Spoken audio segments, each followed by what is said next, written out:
Hello guys, നമ്മൾ ഇന്നത്തെ വീഡിയോയിൽ ഒരു ട്രെയിലർ റിയാക്ഷൻ ആണ് ചെയ്യാൻ പോകുന്നത്. ഏത് സിനിമയുടെയാ? കൽക്കി, പ്രഭാസ് നായകനായിട്ടുള്ള കൽക്കി എന്ന് പറഞ്ഞ സിനിമയുടെ ട്രെയിലറാണ്. മലയാളം ട്രെയിലറാണ് ഞങ്ങൾ റിയാക്ട് ചെയ്യുന്ന. ട്രെയിലർ കണ്ടതിന് ശേഷം വിശേഷം പറയും.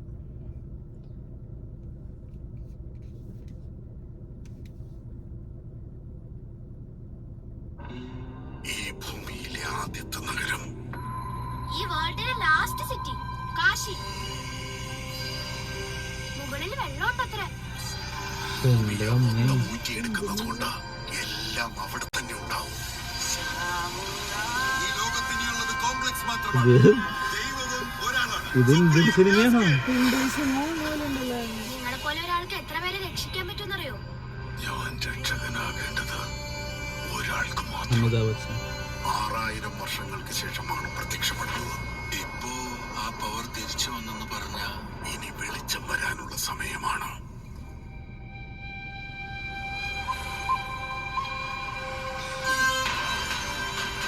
ജീവന്റെ ഉള്ളിൽ മറ്റൊരു ജീവൻ.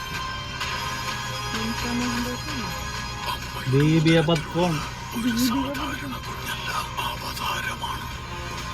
ഞാൻ രക്ഷിക്കും. സുപ്രീമൻ അപകടമാണ്. രാവിലെ തന്നെ ഫൈറ്റ് ചെയ്യാന്ന് വയ്യ പൂച്ചി. ഇതല്ല സ്വപ്നം. നമ്മള് കോംപ്ലക്സിലായിരുന്നു. 1 മില്യൺ യൂണിറ്റ്സ് ഒക്കെ ഉണ്ടോ നിന്റെ കയ്യിൽ? ഒന്നുമില്ലമ്മേ.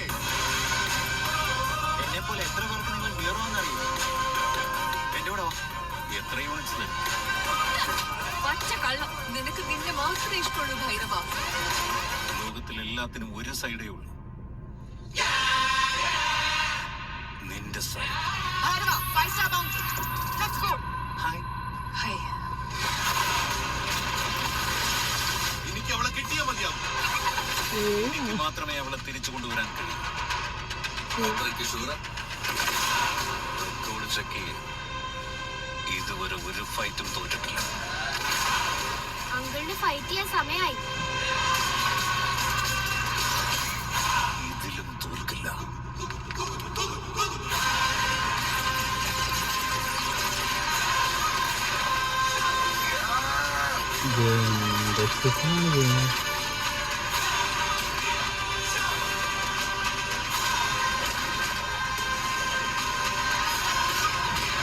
പെർഫെക്ഷനാല് അന്നാബൻ. ഇതുവരെ ജന്മം എടുത്തിട്ടില്ലാത്ത ഈ കുഞ്ഞിന് വേണ്ടി ഇനി എത്ര പേര് മരിക്കണമെന്നാ?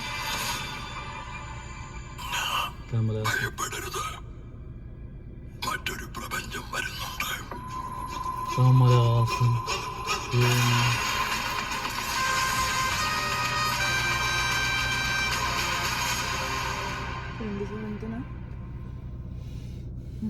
Marvellous, excellent. പക്ക ഹോളിവുഡ് സിനിമ കണ്ട ഒരു ഫീലാണ്. 3 മിനിറ്റ് ട്രെയിലർ. നാഗശ്വിൻ ഒരു പുലി തന്നെയാണെന്ന് തോന്നുന്നു അതിന്റെ ഡയറക്ടർ. കുറെ പേരുണ്ട്. നമ്മുടെ അന്നാബനൊക്കെ ഉണ്ട് മലയാളത്തിൽ നിന്ന്. പിന്നെ കമലഹാസൻ ഒരു വേറെ ലെവൽ മനുഷ്യൻ തന്നെയാണ്. കാരണം ഇപ്പൊ ഈ പടത്തിലെ ആ രൂപം, വില്ലന്റെ രൂപം, പിന്നെ ഇതിനും ഇപ്പൊ ഇറങ്ങാൻ പോകുന്ന ഈ പടം ഇന്ത്യൻ 2-ല് ആളുടെ രൂപം, പ്രോസ്തറ്റിക് മേക്കപ്പ് ആണ് എല്ലാം. എത്ര മാത്രം എഫർട്ട് എടുക്കണം. 10-65 വയസ്സായിട്ടുള്ള ഒരാളാണ് ആള്. 65-70 വയസ്സിനിടയിലുള്ള ഒരാള് കാലത്ത് തന്നെ വന്ന് ഈ മേക്കപ്പ് ഇടാൻ വേണ്ടിട്ട്, അതാ പറഞ്ഞേ, അതിന്റെ കണ്ടിന്യൂറ്റി നോക്കി എല്ലാ ദിവസവും മേക്കപ്പ് ഇടാൻ വേണ്ടിട്ട് 2-3 മണിക്കൂർ ഇരുന്ന് കൊടുത്തിട്ട് വേണം ഈ രൂപമാവാൻ. ഇത് എല്ലാ ദിവസവും ചെയ്താൽ ഡെഡിക്കേറ്റഡ് ആവാന്ന് പറഞ്ഞാൽ അത് ഒരു വലിയ കാര്യം തന്നെയാ. ഇപ്പം ഇന്ത്യൻ 2-ല് ഇതുപോലത്തെ ഒരു മേക്കപ്പ് തന്നെയാണ് ആള്, ആ വയസ്സായ ആളുടെ ലുക്ക്. പിന്നെ തഗ് ലൈഫിലെ ആളുടെ ലുക്ക് വേറെ ഒരു തരത്തിലാണ് ലുക്ക്. ആളൊരു വെറുതെ അല്ല, ആളൊരു ബെസ്റ്റ് ഉലക നായകൻ എന്നൊക്കെ വിളിക്കുന്നത് വെറുതെ അല്ല. അപ്പം പ്രഭാസിന് കുറെ ഫൈറ്റ് ഒക്കെ ഉണ്ട്. ഓടിക്കണ വണ്ടികളൊക്കെ ഉണ്ടോ?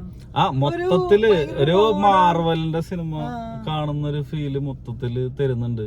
പിന്നെ നാഗശ്വിന്റെ ഇന്റർവ്യൂല് എന്താ ടിറ്റ് ചെയ്താല പറഞ്ഞത് ഇത് മഞ്ഞുമലയുടെ ഒരു അംശം മാത്രമാണെന്നാണ് പറഞ്ഞത്.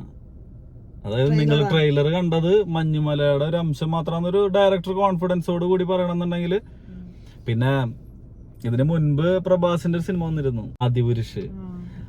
ആദിപുരുഷ് ഭയങ്കര കാർട്ടൂൺ പോലത്തെ ഒരു സംഭവിക്കുകയായിരുന്നു. വളരെ ബഡ്ജറ്റ്, നല്ല ബഡ്ജറ്റില് ചെയ്തിട്ടും വളരെ മോശം വർക്കാന്ന് പറഞ്ഞിട്ട് ഭയങ്കര ട്രോളൊക്കെ ഉണ്ടായിരുന്ന ഒരു സിനിമയാണ്. പക്ഷെ ഇത് അതിന് മുൻപ് സാഹോയും കാര്യം ഉണ്ടായിരുന്നില്ല. പക്ഷെ ഈ പടത്തിന്റെ ട്രെയിലർ തന്നെ സിറ്റി പോലെ കാണിച്ചില്ലേ, മൊത്തത്തിൽ. പിന്നെ ഈ അമിതാഭ് ബച്ചന്റെ ക്യാരക്ടർ എനിക്ക് ഭയങ്കര ഇഷ്ടമുള്ളൊരു നടനാണ് അമിതാഭ് ബച്ചൻ. കാരണം ആളുടെ ഓരോ ഏജ് കയറി വരുമ്പോ ആൾ അതിനനുസരിച്ചുള്ള ക്യാരക്ടറുകൾ എടുക്കുക. ഇപ്പൊ ആള് ഭയങ്കര ഏജ്ഡ് ആയിട്ടുള്ള ഒരാളാണ് ഇപ്പൊ. അപ്പൊ എടുത്തട അശ്വത്താത്മ എന്ന് പറഞ്ഞുള്ള ക്യാരക്ടർ തന്നെ എന്ത് വലിപ്പമുള്ള ക്യാരക്ടറാ. ഞാൻ ചിന്തിക്കുന്ന അതല്ല, ഇത്രയും വയസ്സായിട്ടുള്ള ഭയങ്കര പെയിൻ ഉണ്ട് അഭിനയിക്കണേന്. ഈ അഭിനയിക്കാൻ വേണ്ടി കാലത്ത് എല്ലാരും സിനിമ കാണുന്നവരൊക്കെ വന്നിരുന്ന് കാണുമ്പോ അത് VFX ആണെന്നോ ഇതാണ് മേക്കപ്പ് ആണെന്നൊക്കെ പറയാം. പക്ഷെ ആ ഒരു റിയൽ മനുഷ്യൻ ആ സെറ്റില് എഫർട്ട് എടുക്കാതെ അതൊന്നും നടക്കില്ല, വിഷ്വലില് വരില്ല. ആളുടെ മെയ് വഴക്കം തന്നെയായിരിക്കും അതിന്റെ ഏറ്റവും നല്ല ഔട്ട്പുട്ടായിട്ട് വരാം. ഡയലോഗ് ഡെലിവറിയും പ്രത്യേകിച്ച് ഇതുപോലത്തെ ഒരു ഫാന്റസി കഥയാവുമ്പോ അതിൽ പറയുന്ന ഡയലോഗും കാര്യങ്ങളൊക്കെ നമുക്ക് വിശ്വാസം വരണമെന്നുണ്ടെങ്കിൽ അതുപോലെ പ്രസന്റ് ചെയ്യണം. എന്നാ മാത്രമേ നടന്നൊരു കാര്യം അല്ലെങ്കിൽ നടക്കാൻ പോണ ഒരു കാര്യമാണെന്നുള്ള രീതിയിൽ. അതെ. പിന്നെ എന്തായാലും ട്രെയിലർ കണ്ടപ്പോ സിനിമ കാണാൻ തോന്നുന്നുണ്ട്. അതന്നെ വലിയ സക്സസ് ആണ് ട്രെയിലറിന്റെ അല്ലേ. അല്ല, ഒരു ഗംഭീര വിഷ്വൽ ട്രീറ്റ് ആയിരിക്കുന്നതാണ് തോന്നണത്. എന്തായാലും കഥയിലൊന്നും ഇല്ലെങ്കിലും കണ്ടോണ്ടിരിക്കാൻ. അല്ല, കഥയുണ്ട്. എനിക്ക് ആ കൽക്കി എന്ന് പറയുമ്പോഴേ, കൽക്കി എന്ന് പറഞ്ഞ ഒരു അവതാരമാണല്ലോ വരാൻ പോണുണ്ടാവും. അല്ല, അപ്പോ ഇന്ത്യൻ മിത്തും അഡ്വാൻസ്ഡ് ഇയറും, അതായത് അതും കൂടി മിക്സ് ആണ്. അതായത് പുതിയ കാലഘട്ടത്തിലെ പുതിയ നൂറ്റാണ്ടില് ഒരു പഴയ അവതാരം വരുന്ന പോലത്തെ ഒരു സംഭവമാണ് നമുക്ക് കാണുമ്പോ തോന്നുന്നത്. അപ്പൊ ആ രണ്ട് മിക്സും അടിപൊളിയായിരിക്കും വിചാരിക്കുന്നു. അപ്പൊ എന്തായാലും തിയേറ്ററിൽ പോയി കാണേണ്ട സിനിമയാണ്. എല്ലാരും തിയേറ്ററിൽ തന്നെ പോയിട്ട് കാണാം. ഇന്ത്യൻ ഈ മാസം 27-ാം തീയതിയാണ്. നമ്മുടെ അന്നാബൻ ഉണ്ട്, എല്ലാരും ഉണ്ട്. അമിതാഭ് ബച്ചൻ, കമലഹാസൻ, അന്നാബൻ, പ്രഭാസ്, ദീപിക പത്കോൺ, ശോഭന, അങ്ങനെ കുറെ പേരുണ്ട്. അപ്പൊ എല്ലാരും തിയേറ്ററിൽ തന്നെ പോയിട്ട് കാണാം. നമുക്കൊരു അഭിമാനമായിട്ടുള്ള ഒരു സിനിമയായിരിക്കും. 600 കോടിയാണ് ബഡ്ജറ്റ്. 600 കോടിയും വളരെ യൂട്ടിലൈസ് ചെയ്ത് ഉപയോഗിച്ചിട്ടുണ്ടെന്ന് നമുക്ക് ട്രെയിലർ കാണുമ്പോ തോന്നുന്നുണ്ട്. സിനിമയും കൂടി അടിപൊളിയാവട്ടെ. എന്തായാലും ആ സിനിമയുടെ റിവ്യൂ ആയിട്ട് ഞങ്ങൾ വീണ്ടും വരുന്നതായിരിക്കും. അപ്പൊ നിങ്ങൾ ചാനൽ സബ്സ്ക്രൈബ് ചെയ്യാത്തവര് സബ്സ്ക്രൈബ് ചെയ്യുക, എന്നാലാണ് റിവ്യൂ ഒക്കെ നിങ്ങളിലേക്ക് എത്തുള്ളൂ. അതെ, ഷെയർ ചെയ്യാൻ പറ്റുന്നുണ്ടെങ്കിൽ ഷെയർ ചെയ്യുക, ലൈക്ക് ഇഷ്ടപ്പെടുകയാണെന്നുണ്ടെങ്കിൽ ലൈക്ക് ചെയ്യുക, അഭിപ്രായങ്ങൾ കമന്റ് ബോക്സിൽ കമന്റ് ചെയ്യുക. Okay, by.